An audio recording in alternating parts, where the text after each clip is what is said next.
Well, I hope you enjoyed the Ruf video. This video is the entire interview I did with Alois Ruf, and it was a bit of a chaotic interview. First of all, I was hoping it would be a video interview because this is a video medium, but at the last minute I heard it would be an audio only interview, so there'll be no video of Alois, it'll just be a static image throughout this. So put your headphones on and listen to it. This is not something you'll be able to see. The second problem was I sent them a list of questions up ahead because it's always nice to let people know what you're going to be talking about, just in, so they're not surprised. And I asked the first question, and then Alois proceeded to go through every single question without stopping and just answer all the questions. So there wasn't this sort of back and forth. And as you can see in the interview, I'm desperately trying to get things back on track. So it's a bit chaotic, but Alois is a person, he's a very interesting character in the fact that he is so committed to what he does. He knows everything. I mean, this is someone who's grown up living and breathing cars, repairing them. He knows every bit about Porsche 911s. And that's what you need from someone who runs a business, someone who knows intrinsically exactly what to do, but he's had to learn the business parts of it, how to grow a company to an international company that has to deal with problems about North American certification, European certification of cars, and all this sort of stuff that you have to do in a modern age. And he's managed to negotiate that really well. Ruf is still a very successful, it's a small, but it's still a very successful company that's producing cars that people love. So anyway, on with the full interview. Thank you, Alois, for taking the time to talk about the wonderful company of Ruf Automobile. Let's get into the entire interview. And so the first question is, what were your father's favorite types of vehicles to manufacture? My father was not yet manufacturing cars at that time. He was in a time, in a certain period where it was after World War II when his business really started. I mean, the company was founded in 1939, but the real business started in 1945 after World War II, and he had to work on anything that had wheels. And there was a lot of improvisation because there was very little material available, and it was only broken stuff, and out of 10 things they were trying to improvise, make something that was one thing at the end, and it would work. But having said that, this made him so special because he didn't fear anything. He could put an English motor in a German car, or a German motor in an American car, or whatever. He would make it always fit. And therefore the people who worked around him, the apprentices and his technicians, they learned a lot, and it was well known wherever they went. They said they worked at Ruf, that means they are able to do anything. That was the image of our company, and I grew up in this surrounding and in this atmosphere. And in the 1950s, the biggest thing that my father did, now we are back to manufacturing, he manufactured his own bus. It was a tour bus, and he took the people from Pfaffenhausen on the weekends on charter tours and sightseeing tours, and that was the other business that my father had besides fixing and repairing cars and vehicles, anything that had wheels. Absolutely. So go ahead. that leads us to the beginning of the Porsche story, which was in 1963. So speaking about that year, 1963, last year was our 60th anniversary that we got to the brand of Porsche. And what happened is that my father drove his tour bus. He was overtaken by a Porsche 356. To be precise, it was a Karmann hardtop car. And the driver of the car lost control after he overtook my father. And he ended up in the ditch and rolled the car twice. My father stopped, looked after him, brought him to the hospital to have him checked out, but no severe injuries, thank God, only some glass cuts. And he calmed the driver down and said, look, we have a workshop at home. We can tow your car home and it will be in the safe premises. and we talk when you are over this shock here. And we ended up buying the damaged car, fixed it, and this was our first Porsche. And we drove this car for almost a year, and then something very unexpected happened. We were driving the car through Munich on a Sunday afternoon, and a young man knocks at the window and asks us to stop. And the young man was a student who was also dealing in Porsches or brokering Porsches. And that was very unusual. You must not forget the brand Porsche was only 15 years young at that time. And the Porsche was a very rare vehicle and very rarely seen because very few cars were out there. It was really a connoisseur situation. And the young man talked to us, and we ended up selling him the car unexpectedly for 11,500 Deutschmarks, which was a lot of money at that time. And even more curious the story is when you think that he gave us his Porsche, his 356 Reuter Coupe, to drive home with the money, and we didn't have the papers for the car that we sold him. He had to pick them up on following Monday, and he did. And my father said, "This is the craziest car sale I have ever made in my life. These Porsche people must be crazy." And it has proven to be, and it still is. And this is why we enjoy what we are doing. That this fantastic, how can I say, this amateur love is just there from these people. And we love to deal with these people because it's all about passion, and nothing has to be with common sense or rational thinking. It is all about emotions. And this is what we love. And we continue this, and therefore we feel good in this world, and we continue it. We feed it. Absolutely. Yes. It yeah. sounds wonderful that such crazy things happen. So that was the encounter, But I must tell you also that at that time we were not famous or known. I mean, if somebody would give me money as a deposit and say, "Okay, take it to the company," he would trust me today because it's a trustworthy company. But at that time we were nobody. This guy in Munich, he didn't know who we were, what we were doing. He just had this blind trust, and it worked. It worked for both of us. That was so beautiful about it. Yeah. So Ruf Automobile was nobody in 1963. Well, I mean, there was still only for the locals. Only for the locals. Exactly. And some friends of my father who came from far away because they knew what he was capable of doing, and they wanted to see him, and they wanted the cars fixed by him, especially when it was something complicated and difficult. So that was our image before we came into Porsche. Now, when this happened with the sale of the 356, we drove it a year. We still made a profit and had fun driving it. Me, as a 13-year-old, you can imagine how well I could influence my father and encourage him to do another one like that, And so this is what we did. We got to the next Porsche, and then we built up a reputation slowly but surely as a Porsche specialist who can repair and fix and maintain Porsche cars. Because at that time, that didn't exist. The only people who worked on Porsches were the big Volkswagen dealers, because they had one corner in the shop where they said, "Oh, this is where we have our Porsche mechanic, and he works on Porsche cars."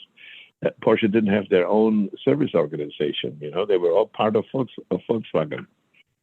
So I'm talking now about the 60s. And so slowly but surely, we made a name to be a specialist in Porsche. And then we came to the 1970s. We had a very, very rough time at that time when the so-called energy crisis happened in 1973, when we were told in a year's time there will be no cars driving because there's no gasoline, no petrol left.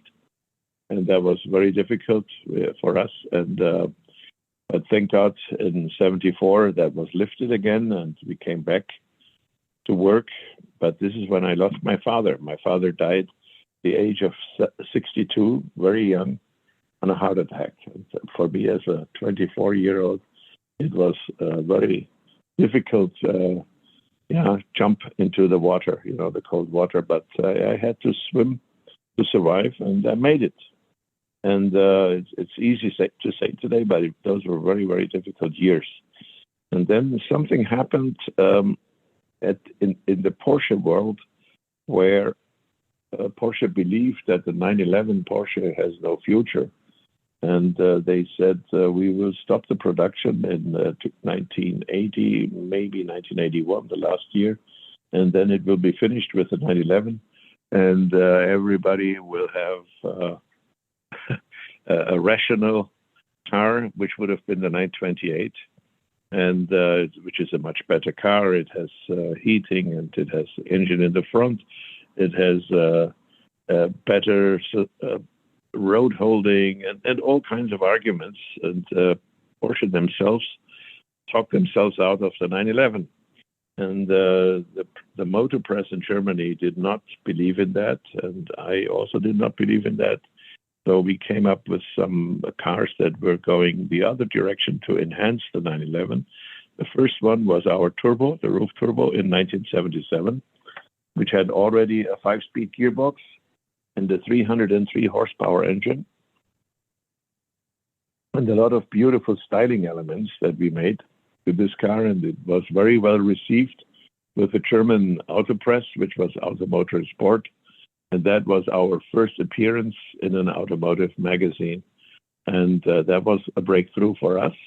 But the very big breakthrough was to follow a half a year later, in April of 1978, when the downgraded 911 SC, I say this downgraded because the 911s before had engines with 200, 210 horsepower, and then suddenly it had only 180. And that was the way they tried to say this is the end of the 911, and it cannot be done more. The engine overheats with more horsepower, so we had to degrade it down to 180, and all of these arguments. And we opened it up again. We brought it to 217 horsepower with a 3.2 liter engine upgrade, and the car ran 255 kilometers per hour and had an excellent acceleration number as well, with 5.5 seconds from 0 to 100 kilometers. And that car was a breakthrough in the Automotor and Sport press. And they had made a very strong headline for us at that time. And then suddenly we had 250 cars modified to that 3.2 liter engine, which was fantastic business for us. And we were suddenly, at least in the German-speaking map, we were known, and people heard and learned about us. And then more happened over the following years. In 1981, we were in agreement with Porsche. We had to become our own car manufacturer because Porsche wanted to separate the brand Ruf with Porsche, also for reasons of like product liability, and those, because our cars were more powerful in case somebody would have an accident with a car that is not a Porsche, that it is a Ruf. And so that was very well organized and done in 1981, and we became our own car manufacturer. And that was actually good for us today, in retro, when I look back at it, you know. That was a useful thing. It was it didn't hold you back in any way, or what were the pros and cons to that? No. It didn't hold us back at all, because people said, okay, I don't mind to buy a Ruf. It's okay. We only built a few cars, only a handful. At that time, we built maybe 10 or 15 cars per year, and it was never too many. And these are the cars today that are so highly esteemed, and they reach such a high value when these cars are being auctioned.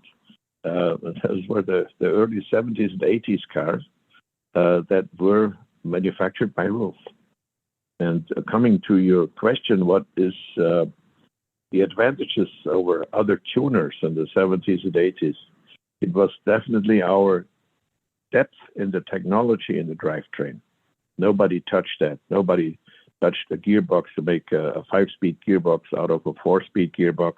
because those were very complicated technology challenges. And also that we took the engine completely apart. We put different pistons, cylinders, camshafts. So that was our specialty that other companies did not do. Other companies mainly did the cosmetic changes and made something in the appearance of the cars, you know. So you were actually altering the gearboxes yourself? Yeah. We designed a 5-speed gearbox for the Porsche Turbo, and we built several hundred of those because the Porsche Turbo was always a 4-speed until Porsche in the last year in 1989 also used a 5-speed and basically confirmed our doing. And the years with the 3.2 non-turbo car, which was the SCR, that was the volume car. You know, that we were making turbos at that time, but the turbo was so special and so rare that it is not like today where so many turbos are out there. You must not forget when Porsche came with the turbo, they believed they will not build more than 500 cars. They didn't think that this expensive car would become so popular. But then the turbo became an establishment in its model policy and was continuously built until today and was always the top model and the most wanted, you know. And then when we are going back to the year 1984, when Road and Track invited us to go with our car to a high-speed event in northern Germany, which was the test circuit of Volkswagen, it was a great adventure for us. We were coming with a 1984 car, which was a narrow body car, but it had 374 horsepower and our 5-speed gearbox, and the car ran 186 miles per hour, which was 306 kilometers per hour, which was breaking the barrier of 300 in the metric world was a big deal at that time. And the distance to the next fastest car was a Ferrari 512, which did 274 kilometers. So you see right there, there's over 35 kilometers in difference right there at the top level. That was very impressive, and it was a big breakthrough in the Anglophone world, because now we're in an English-speaking magazine in Road and Track with this result. And then 1987, we were invited again, which was volume 2 of Road and Track. And then we came with the so-called Yellowbird. Everybody knows today the name Yellowbird, but the name Yellowbird was only created in during that event. We had a very bright colored car, and the photographers at that time wanted to have cars with good bright colors so they could make a good photo. There was no Photoshop at that time. Everything had to be done with the film, and the film had to be a good picture from the first shot and no photoshopping afterwards. So this was, so we had the only car with a strong color.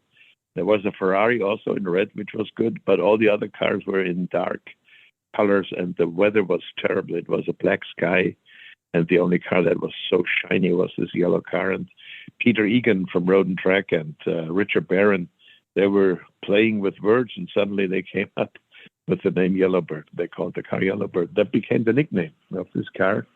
And it became also the nickname for the car in the video games from Sony PlayStation, Gran Turismo, which was produced 80 million times for all the video games. And our actual production number of the car was 29 units. So that gives you an idea. And we never had an idea to build 80 million cars in the virtual world, but it happened. Yeah, that was an amazing thing. And then, of course, you're mentioning the viral video of the Nürburgring, which became, again, also the theme for the second generation of the video game, because Mr. Yamauchi, who created that game, he also came up with the Nürburgring. And the Nürburgring video became almost a must, and it was even nominated as the best automotive video of the 90s by the British Motor Press. We were very flattered to get that recognition for that, because the most famous video at that time before us was the Rendezvous, the Ferrari that went to through Paris, if you happen to know that one. But then the Nürburgring video with Stefan Roser behind the wheel was really great, and that video there was actually a coincidence that we made that, because we went there only for a couple of shots, and then while we were there, we decided to do a full lap, and that became the big video. So it's quite interesting. Wonderful. Yeah. So the company's growing it seems that in the 70s you're growing in Germany, and people really saw the advantage of Ruf in the 70s in Germany. In the 80s it really expanded to the rest of the world, and particularly the English speaking world. So it must be Exactly. that the company itself must have expanded quite a lot. It has indeed. We are now almost 100 people, our team. And in the 1980s, we were 15, we were constantly growing, and we are also educating our next generation technicians, and we are having up to 15 young people that are going through an educational program, an apprentice program, which takes 3 years, and then you become a professional automotive technician here in Germany. So this is also part of our program. Wonderful. So let's going back to the 60s. What type of modifications were you doing at that time that made Ruf kind of an important business? No. Sorry? It was not modifications at that time. In 1960s, we were repairing Porsches, fixing Porsches. That was our world. And then in the 1970s, we got into doing the first modifications. And like I said, the fact that they were trying to tranquilize or put the 911 on death row, let's call it this way. It's a little bit tougher when I say that, but that's really what it was. And only the gray hair people today remember that, because the younger generation has never lived through that. When I was confronted with questions, well, Mr. Ruf, can you build me with a new body shell if we order one now, a new car in 5 years, and if we buy another one, could build me another car in 10 years? I was confronted such questions, such requests, and that made me sure that the 911 will live, and it will not die, no matter what they thought in Stuttgart. And I said to the people, look, if they don't build it in Stuttgart, we build it here in Pfaffenhausen. Don't worry. And this is basically what we're doing now. Our new car is basically a version of the original 911 as it was presented in 1963. And if you send this car to the workout studio and you let him grow muscles and you do a couple of modern touches, then this original shape of the car is still alive in our car. Okay, talking of the SCR and of the CTR anniversary, the two models that we're building now, and we will continue in this style. The air-cooled is coming. This is the next generation, and we will present something in the Quail this year, which I have to surprise you. I cannot say what it is, but it will be also something interesting.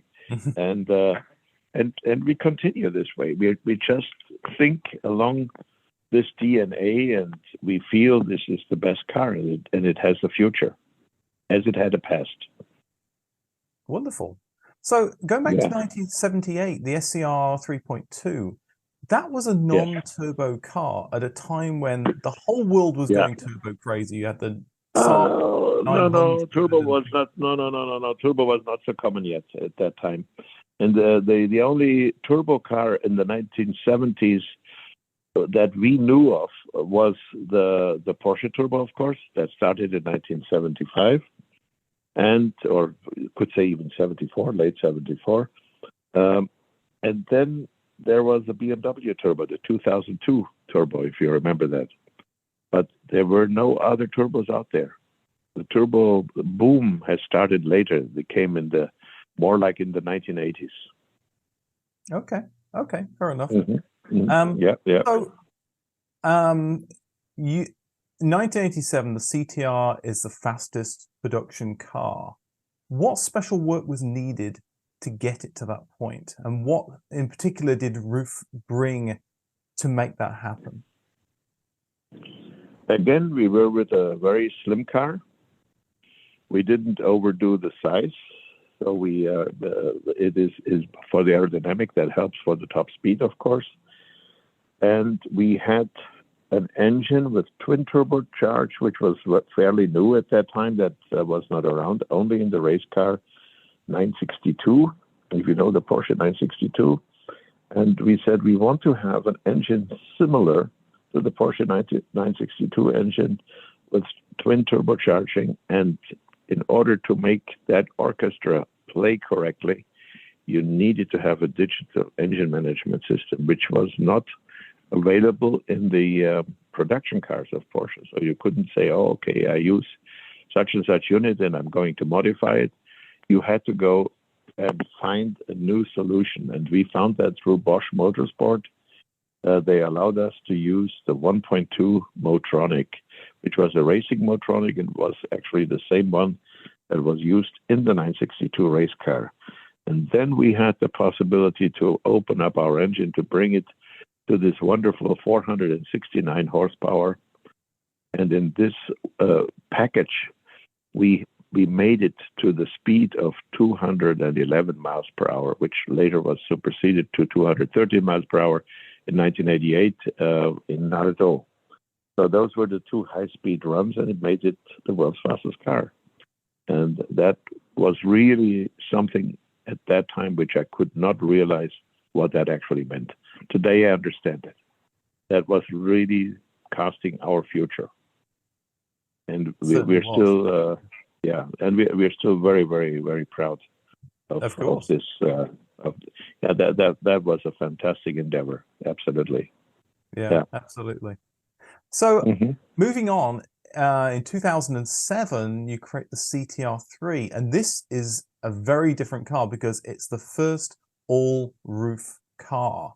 And I think you worked with a Canadian company to create that. But what particularly, it must have been very difficult to do that because obviously you're learning a whole load of new skills. How long did it take, and what problems did you find along the way? Well, the development phase was about 2 years for this car. And it's the first car that has our own silhouette. And I became friends with a very important car designer, which is Mr. Freeman Thomas, which probably you know him. But when I tell you that he did the Audi TT, then you will remember him. He's a Porsche aficionado on the highest scale. And he had a very, very good influence in the design and came up with the shape of this car. And it was executed by Richard Soderberg. Richard Soderberg was a retired Porsche designer and did very famous cars. I mean, he was the person who did the 917. He performed all the wind tunnel tests. And he was also the one who created the hippie car and the pig, if you remember those. And he was also the lead designer in the Porsche 959. And when he retired and I asked him to help us, he came up with a beautiful shape of that CTR3. That was happening together with Freeman Thomas. And that was a fantastic feeling when you look at a car that, this is our own bespoke shape and people love it. And that was fantastic. That was really great. And actually now we decided to make another production run of the CTR. It's going to be the CTR3 Evo, which we launched last year at the Quail also. And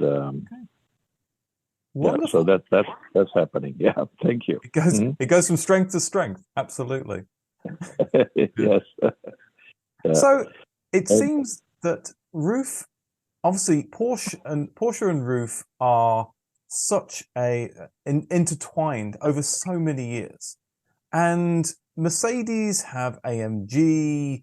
I can imagine Porsche coming to you and saying, "Let's sell like Ruf branded special edition versions of Porsche cars that you put your name on." Has there been ever a temptation to get closer to Porsche in that way? Not really. We have always been our separate entities, and I was always making sure whatever I would do and I would show and disclose would be something that Porsche could have done themselves if they wanted to. And that makes sure that I'm not derailing something for the Porsche image. Because I think very much along the lines of the early days of Porsche. And I'm soaking in all this philosophy and this mindset from that time. And this is what we are living here, and but we are always our own entity, and we love Porsche, and we are very close to the Porsche product that they're doing, and that has been also our success, that people who buy our cars, they also have a Porsche. We are not hurting Porsche because they have at least 2 or 3 Porsches besides our car. So it's just another enhancement in their collection of cars, and that's the beauty of it. And one thing I also wanted to mention here, we do very serious restoration and also resto mods. So that is happening here as well, and that has been happening for a long, long time. I mean, we are restoring early Porsches, 1950s, 356s, or sometimes a 550 Spider or a 904. Such cars also land in our company, Yeah, I've seen that that's been a very important thing. Obviously, since the 60s, you've been repairing, restoring cars, but people come in and get Ruf cars, which they've had before. They bring them back in, they get servicing, they restore them. And that's I've seen that's a very important part of the business. Yes. Yeah. Yeah. So have you ever been tempted to create special versions of other manufacturers' cars, or is it only Porsche? No. I have too much Porsche petrol in my veins that I cannot do that. Let's put it this way.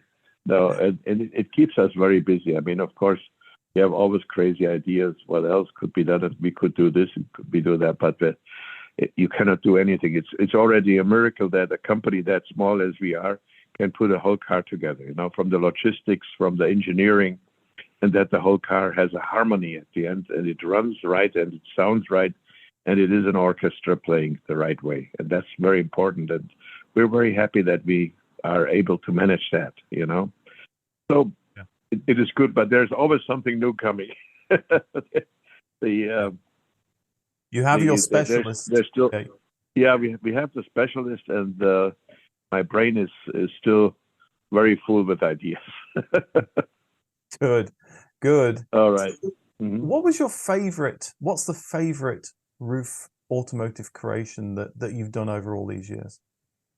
Always the next one. And what is the next one? Yeah. What's in Ruf's future? Yeah, okay. We wait. Well, what's going to happen in about maybe 3 years will be something coming up. And now we are launching our air-cooled, which we already pre-launched last year. But this is the late summer here this year, and in the fall we will be driving it. And I think that will be another important step. Come back to the good old air-cooled, Wow. Air-cooled made in 2024 and 2025. It's not a restored car. It is a new manufactured car with an air-cooled engine. That is the whole idea. That it is meeting all the regulations of today's standards, for the emission standards. Very cool. That's very cool. And we as a small company, we have to manage that we get United States approval, which is not easy. The European approval is even harder now than the US. It's as far as safety regulations, as far as emissions regulations, but we manage. We get it all done. And that is a very, very big challenge also for a small company like us. Yes, that's a lot of overhead. Are there any other interesting points about Ruf that I've missed? I think you should come and visit sometime and take a look at how we produce the cars, how it works from ground up, from the naked body shell to the painted body shell, then to the assembly. It is all made by hand, and it's done in a way like it used to be in the old days in the factory.